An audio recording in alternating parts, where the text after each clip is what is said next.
It's 8:30. It's 8:30 New York time. Time to wake up America and stump the experts.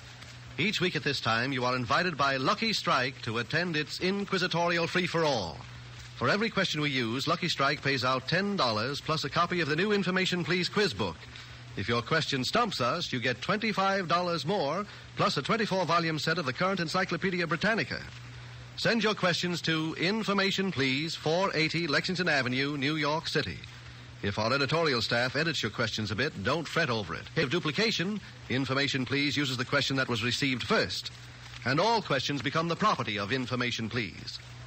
And now light up a Lucky Strike as I present our master of ceremonies, the literary critic of the New Yorker magazine, Clifton Fadiman. Mr. Fadiman.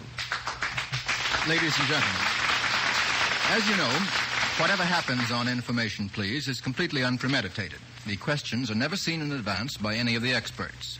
And tonight, our experts include that terrific trio, Oscar Levant, pianist, composer, author, actor, Franklin P. Adams, verse writer and conductor of the New York Post's Conning Tower, John Kieran, sports expert and author of John Kieran's Nature Notes, and our guest you've met before on the screen, where she's often appeared with her famous husband, Charles Lawton. She's Elsa Lanchester, at present starring on Broadway in the play They Walk Alone. Now, before we start this evening, Information Please wishes to correct itself. Last week, I credited the Manx cat, who apparently has many friends, with only 3 vertebrae. And Mr. Kieran was polite but incredulous, and as always, he was right. Now, what I meant to say was that the Manx cat has 3 vertebrae in its rudimentary tail, and of course has any number of vertebrae in the rest of it. If there are any Manx cats listening in, our humblest apologies. Now remember, for each question missed, Lucky Strike rings up $25. And that's paid out to the sender, plus 24 volumes of the Encyclopedia Britannica. We'll start the festivities this evening with a question coming from Lella Lawrence of this city. In what connection have you seen these words in print? Get 3 out of 4. Here are the words: Toto, Poco Poco, Hunka Munka, and Sen Sen. The first is Toto. T-O-T-O. Mr. Levant. There was a clown called Toto. There was a clown called Toto, but more recently you've seen the word in print. Mr. Kieran. That's the female gorilla in the Ringling Circus. Yes, who has been mated to Gargantua. Reluctantly. Successfully.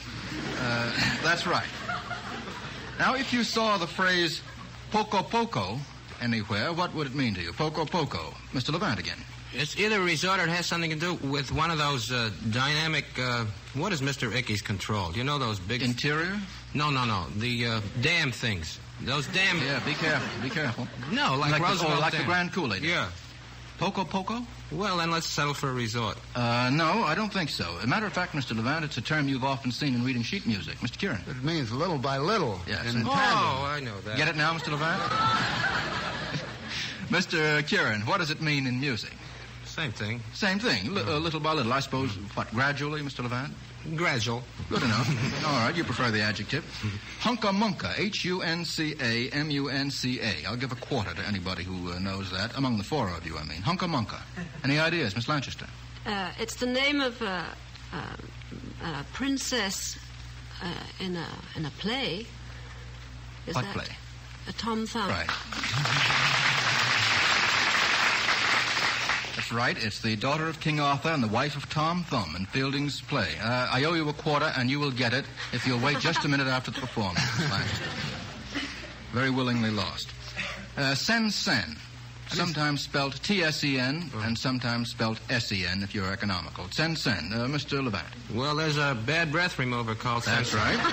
Exactly what I mean. It's a scent used for sweetening the breath. That's quite right. And that gives us 4 out of 4 and sends us on to this question from Emma Stoltzberg of this city. Get 2 out of 3. In what literary or dramatic work did these ships have a prominent part? And here are 3. The first is the Jolly Roger. The Jolly Roger. The name of a ship in what literary work? Of course, it is the sign of pirate. Mr. Adams, Mr. Kieran, what would you guess it to be? Was that Gilbert and Sully? No, not Gilbert and Sully. It's the pirate ship in Peter Pan, James Barrie's Peter Pan. Miss Lanchester, do you remember that? course it is. I saw it dawning in your eye. I should have waited. That gives us one wrong. Have to get the next two right. The good ship Cotton Blossom. Mr. Adams. That is the ship of Showboat. You bet. In Edna Ferber's book. That's quite right. And the ship Pandora. Pandora. Well, S.S. Pandora? Yes. I don't know what its initials were. Miss Lanchester. It's Captain Bligh, when he went on his second trip, wasn't it? Yes, in search of Fletcher somebody. In search of Fletcher. Christian, isn't it? Yes, that's right. Yes, that's right. Mm-hmm. It's from Mutiny on the Bounty. That's very good, Miss Lanchester. Well, I ought to know it, oughtn't I? You ought to know it, with Mr. Lawton having appeared as Captain Were you a Bligh. castaway in that picture? That gives us 2 out of 3 and sends us safely on to another question coming from Mrs. Henry Howard of Los Angeles. Get 2 out of 3 again. Now, I'm going to give you the last word of each of several lines of the chorus of an old song. That is, the rhyme words at the ends of the lines. Sing or quote the complete set of lines. Here's the first set of end rhyme words. Allow, now, dear, here. All you have to do is give me what comes before. How's that go again? Allow, Mr. Adams, now, dear, here. How's that giant brain, Mr. Adams? I think that's the chorus of My Mother Was a Lady. It is. Can you give it to us? And you may have a sister. Yes, you're beginning in Medias Res. Would you begin with My Mother Was a Lady and make it respectable? My mother was a lady, like yours you will allow. Can you help him out, Miss Lanchester? And you may have a sister who needs a protection now. I've come to this great city to find a brother dear, and you wouldn't dare insult me, sir, if Jack were only here. Oh,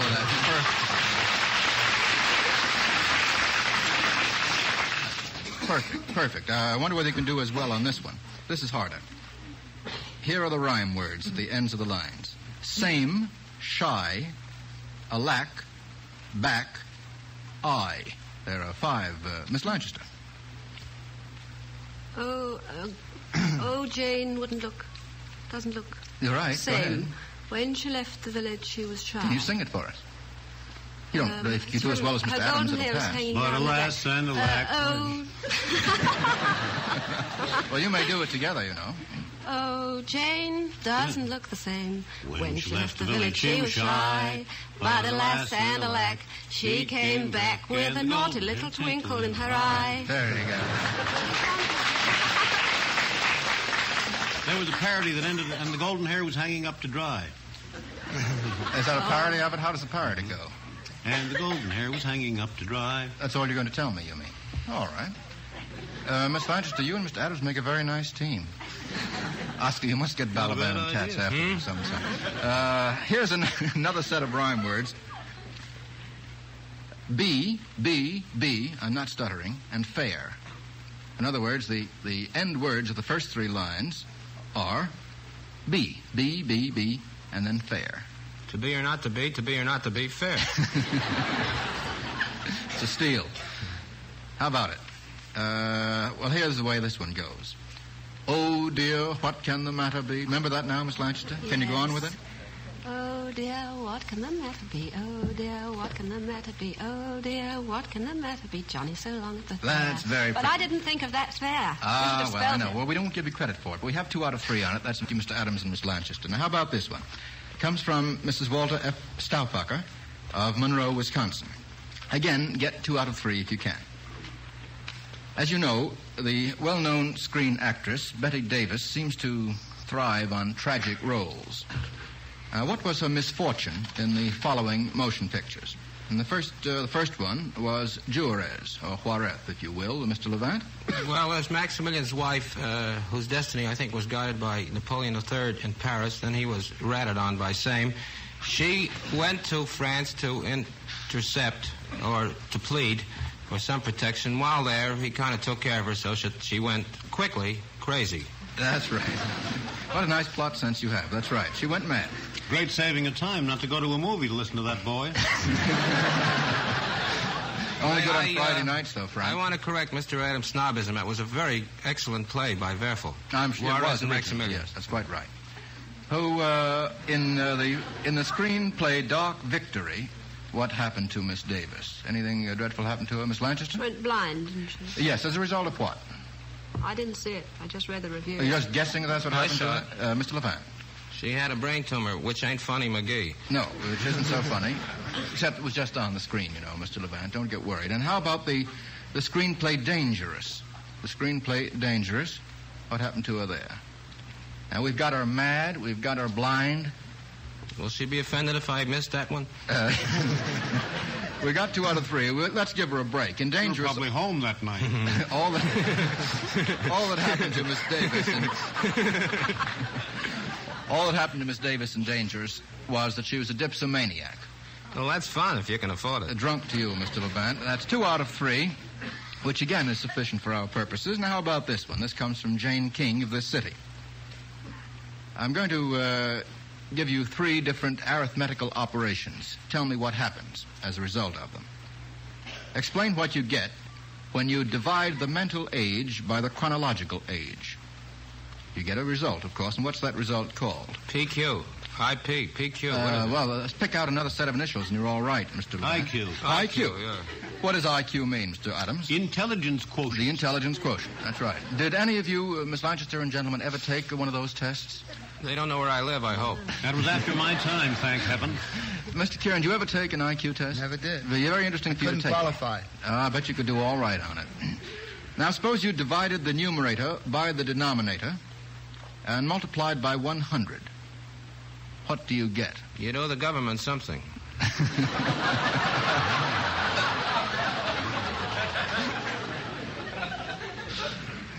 What do you get when you do that? You divide the numerator by the denominator and multiply by 100, and what you get is called what? 100 times the denominator. Well, you get what's called percentage, Mr. Adams. Get a Not percent. necessarily. Oh, yes, you do. You try it sometime in the still of the night and see whether you don't get a percentage. Now, suppose you multiply the diameter by pi, spelled P-I. What do you get, Mr. Kieran? You get the area of a circle. Take it easy.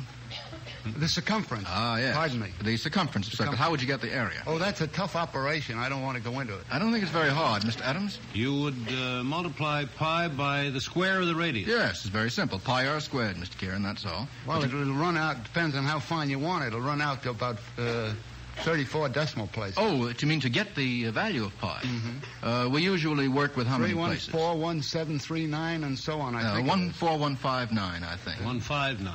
There was a man, by the way, who actually worked it out to several thousand decimal places and died loony. He really did. You can find out all about it in the textbooks. Well, that gives us 2 out of 3. How about this one? From Ann Kraft of Dallas, Texas. In what play or movie do these visits occur? Get 3 out of 4. Now, in the first case, a dustman, that would be garbage man in our language, drops in on the home of a professor and strikes a bargain. Miss Lanchester? Pygmalion. Pygmalion, yes, that's quite right. What was the bargain about, Miss Lanchester? Do you remember? I do. Mr. Levant? About, yeah. Well, do you want to take it, Miss Lanchester? No, you do it. Well, How nice you both are. Professor Higgins was kind of, he wanted to make a deal so that he could reorient the sounds of her voice so that she would be considered cultured. Right. And he made a deal with her father. Liza Throttlebottom. What was her name? Doolittle. Doolittle. Easily confused with Throttlebottom. That's very good, Mr. Levant. Now, how about this one? Another visit, unexpected visit. An iceman drops in to deliver ice. Fooled you that time, Mr. Levant. And stays for 8 years. Oh. And stays for 8 years. Where, Mr. Levant? You can't take it with you. That's right, yes. Is he the inventor or the firecracker man? I've forgotten. Do you remember, Miss Lanchester? No. I think he's the man that washes the windows. No, That's I don't a different think so. play. No, he's not a window washer. That's How about in this one? June Moon. A poet crashes the room of an invalid and acquires a wife. Where would you find that? Miss Lanchester? Elizabeth Barrett's room, again. Yes, who is it that does the Robert crashing? Browning. Robert Browning, the poet, and gets Elizabeth Barrett as a result. Mr. Levant. I would be wrong, but interestingly wrong, if I had said Marchbank's in Canada, which is completely incorrect. You'd be all right except for the fact that it's not an get it. invalid and he doesn't get it. Get it. Yeah, otherwise it's right. Boy, don't you and I work Arms in together. the Man? Isn't there I something beg like that pardon? in Arms in the Man? I don't think there's an invalid there. It's a soldier that enters in Arms in the Man. And I don't know whether he gets the girl or He's not. an I've invalid forgotten. when he gets in. I've forgotten the plot. Her resistance is low, that's all. Go ahead. Now, in this case, Miss Lanchester and gentlemen, a vagrant visits a schoolhouse and disrupts the class. Mr. Adams. That was Mary's Lamb. Yes, Mary's Lamb would be a very good response. There's another one. Miss Lanchester, can you I was recollect? in a film called The Beachcomber. It was in a film called The Charles, Beachcomber. Took one of the young girls away. That's right. You say that very gently. He disrupted the teaching which was done by yourself Yes, in that that's right. film. Is that right? Well, now let's see where we are. So far, we have lost exactly nothing and given out no sets of the encyclopedia. Now Mr. Cross covers a lot of territory as he brings us reports from the tobacco market. Yes, Mr. Fadiman, my reports take us as far south as Florida and as far west as Tennessee. They show that all over tobacco land, the American Tobacco Company pays higher prices and gets the finer, the lighter, the naturally milder tobaccos. For example, at Morristown, Tennessee, during the past season, the American Tobacco Company paid 33% more per pound for the tobacco it bought for its cigarettes and other tobacco products. Yes, 33% above the average market price paid for all the various types and grades of tobacco sold there. And the best we bought will go to Lucky's. At Valdosta, Georgia, American paid 41% more. At Lake City, Florida, 46% more. At Wilson, North Carolina, 53% more. And so it goes at market after market all over tobacco land. Lucky Strike consistently pays higher prices and gets the finer, the lighter, the naturally milder tobaccos. Have you tried a Lucky lately? Mr. Cross, you covered tobacco land in just 60 seconds by my watch. And now suppose we go on with a question from C.W. Halleck of Denver, Colorado. Can you recite lines of poetry, let's say from 3 different sources, about a fool or fools? We're very near to April Fool's Day, and we want to be timely. Mr. Kieran. A fool there was, and he made his prayer. A rag and a bone and a hank of hair, right out of Oscar's mouth. Right out of my head.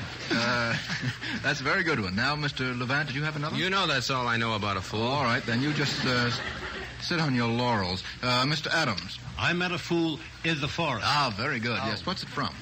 As You Like It. As You Like It. Thank you, Miss Lanchester and Mr. Adams. What about Fool's Paradise? What comes from there? Just Fool's Paradise, just a phrase. Romeo and Juliet. Is it from Romeo and Juliet? Well, then Mr. Levant is right, isn't he? If he recites Romeo and Juliet, Gee, we'll we'll save give him me. credit. Miss Lanchester, did you have another one for us about fools or a fool? It doesn't have to be poetry. It can be a proverb or a famous line of prose, perhaps. We have 3. Any ideas, Mr. Kieran? Well, there's the word fool in Loxley Hall. Fool, again the vision, again the something wild. I'm sorry I can't give the full I think that's quotation. all But I right. Maiden like Fool. There's no fool like an old fool. Yes, no That's fool true like an there. old fool. That's 2 fools. Yes, a double fool. Mr. Levant. Mine's no good. It was paid in full. All right, I'll take it. That sends us on to this question from Ruth K. Friedlich of New York City. This is a musical question, Miss Lanchester and gentlemen. What ballet is usually associated with this familiar work, part of which is now going to be played? We have to get 2 out of 3 if we can. Here's the first.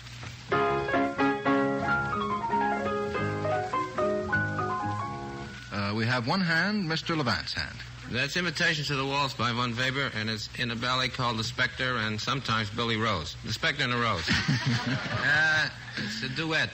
It's supposed to be of the old school. Spectre de la Rose, and who's famous for having appeared? Well, all solo dancers, Nijinsky, I imagine. Nijinsky is the Since most then, famous that's name. the fat part. Very good. And now the second.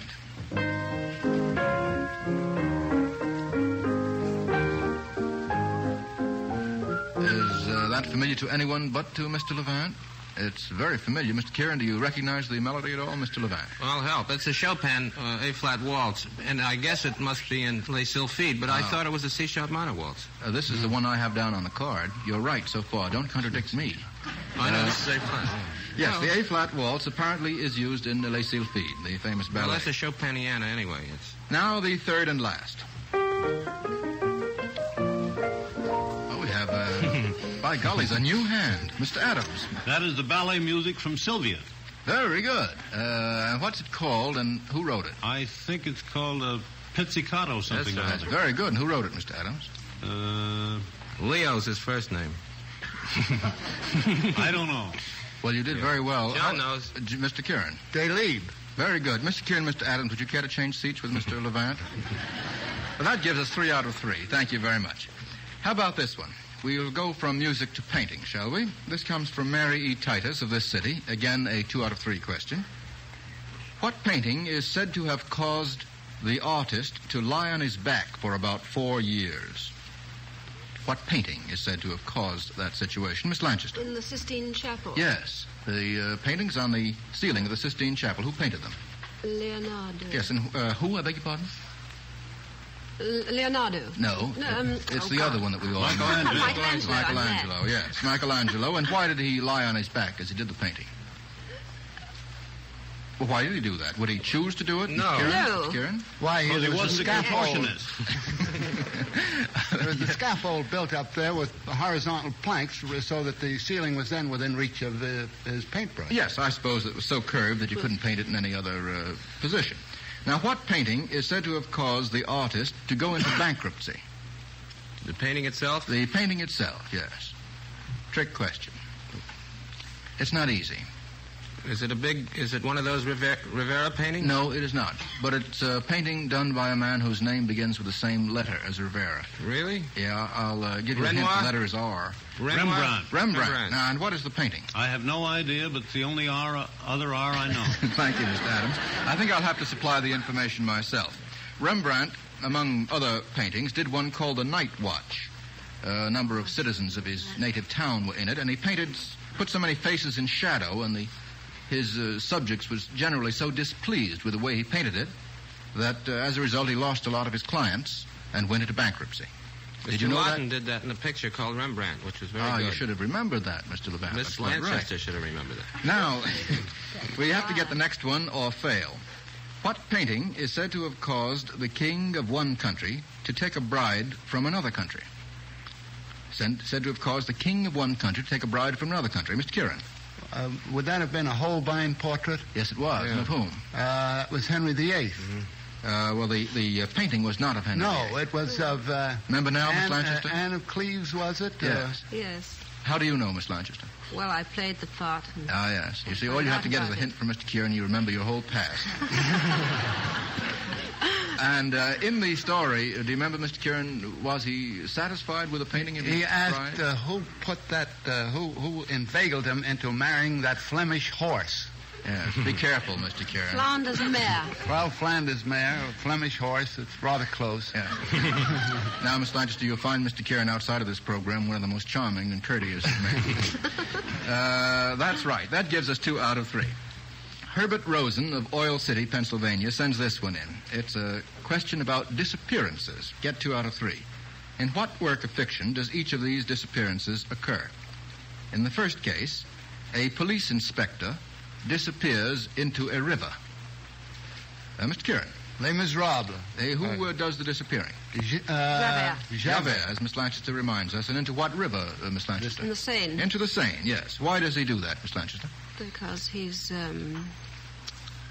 pursued up to that point by his own conscience, I should say. I mean, it's rather a long business to account for in a few words, isn't it? Well, I think you've accounted for it very well, Mr. Kieran. Because he let Jean Valjean go, and he felt that in doing so, he had failed as a police officer, and the only way out was to kill himself. Yes, and of course it also provides a very good ending for the play. In the next case, a baby left in a handbag disappears from a railroad station. A baby left in a handbag disappears from a railroad station. Sounds like Mickey Rooney can only do that. Miss Lanchester. The importance of being earnest. Very good, Miss Lanchester. Yes. What? It's pretty hard to give the whole plot of it, and you didn't try. Yes. But that's the answer. In Wilde's play, The Importance of Being Waterloo Earnest. Station or something. That's right. Ernest was left in the bag, wasn't Very he? good, Miss Lanchester. You've got it quite right. Now, how about this one? A baker goes on a cruise and vanishes. A baker goes on a cruise and vanishes. Any ideas? Not easy. It's from Lewis Carroll's The Hunting of the Snark. Remember it now, Mr. Adams? Why did he vanish? Do you remember? I don't know. The Snark was a boojum. That's right. That's perfectly right. I wish you'd said that before. That gets us 2 out of 3. Robert S. Groom of Chicago sends this one in. On what musical instrument are the following things done? Get 2 out of 3. The first is smearing. Smearing. A smear? Yes. You Mr. can do Levant? that on a trombone. What is it? It's a glissando, a slide, with a crescendo, then a decrescendo. I still don't know. Well, I have it in a piece of mine, but nobody likes the piece, so I can never hear it either. Well, that's tough. That's pretty indefinite. How about... I can sing it, though. How about fluttering? Fluttering.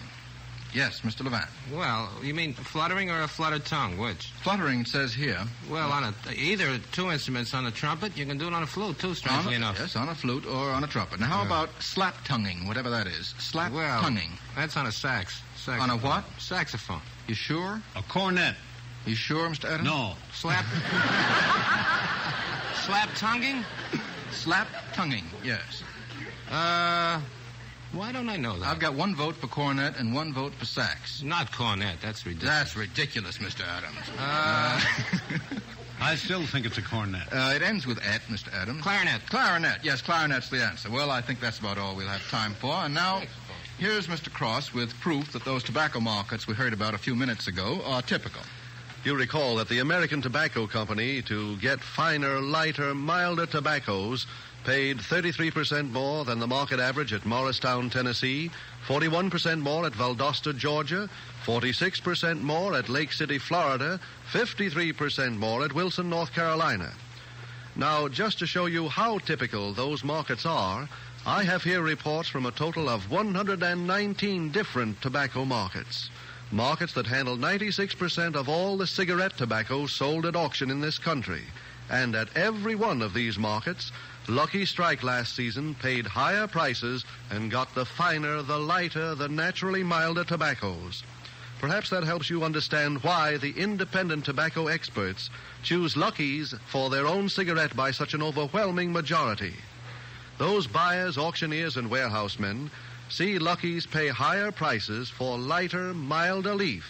And so, with these independent experts, with men who know tobacco best, it's Lucky's 2-1. Thank you, Mr. Cross. We take a very special pleasure tonight in announcing that, I think for the 4th time in our venerable history, we have lost exactly nothing and paid out no sets of the encyclopedia with the very able help of Miss Lanchester, whom we thank for attending our party this evening.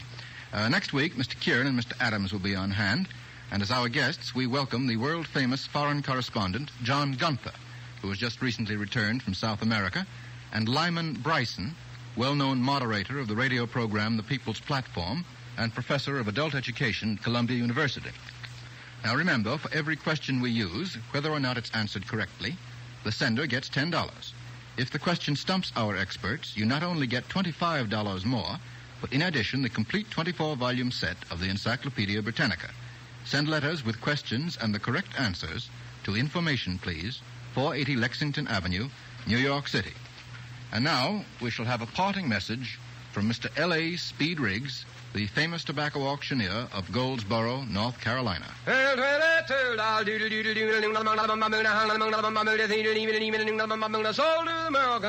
that chant, fully interpreted, ladies and gentlemen, means Lucky's pay higher prices for the finer, the lighter, the naturally milder tobaccos. With independent tobacco experts, auctioneers, buyers, warehousemen, with men who know tobacco best, it's Lucky's 2-1.